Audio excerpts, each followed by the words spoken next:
you, Ambassador Harper. Thank you for this opportunity to join all of you and my friend, Minister Kuleba, and other ministers at this essential event to hear firsthand accounts of some of the consequences of Russia's aggression against Ukraine. Il y a un an, une invasion à grande échelle d'un voisin souverain semblait inimaginable, mais pour les Ukrainiens, c'est devenu leur réalité. Today, Ukrainians are not only defending their country from the evil of Putin and his enablers, they are defending their rights, the principles of the UN Charter, and the values of freedom and democracy that so many of us hold dear. There's no option but victory for Ukraine. Canada will be there to support Ukraine's fight for freedom for as long as it takes. And once they win, we will help them to recover. Last week, I was in Ukraine to reaffirm just that. I met with courageous and resilient Ukrainians from all walks of life who are passionate about rebuilding Ukraine once they are victorious. In our conversation, it was clear, for reconstruction to be inclusive and enduring, it must address both the physical and invisible impacts of Putin's war on men, women, and children, victims of the war. And so we must tackle the psychological marks of the war with the same seriousness and urgency as the physical scars.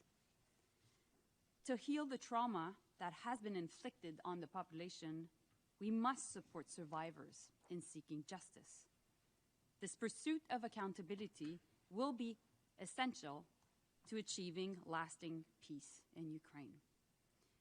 The efforts Ukrainians are making to provide relief to their fellow citizens, even as the war rages, is inspiring in a world awash in too much suffering.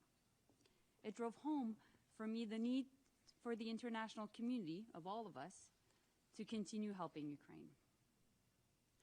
Let me be clear. Russia's war on Ukraine is unjustifiable. It is illegal. Russian forces have committed and continue to commit indiscriminate and appalling acts across Ukraine. They have destroyed entire cities, targeted hospitals and playgrounds. In an act of incredible horror, they have ripped children away from their homes.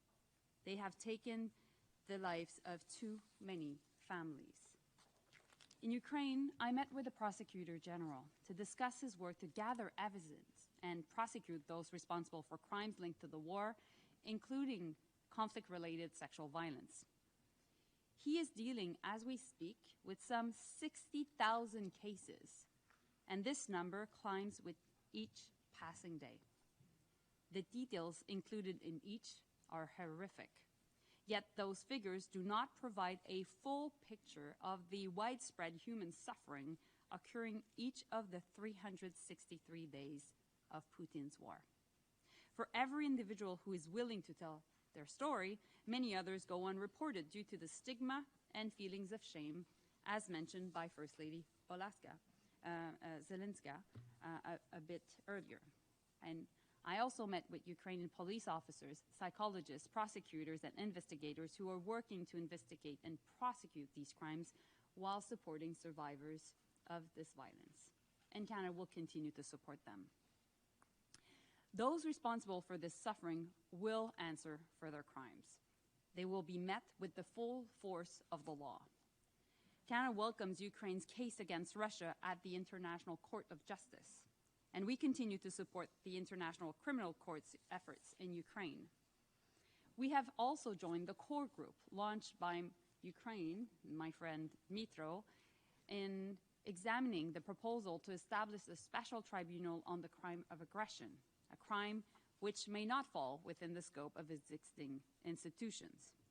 Together, we will leave no stone unturned as we identify the most effective ways to hold Russia accountable for its crime of aggression.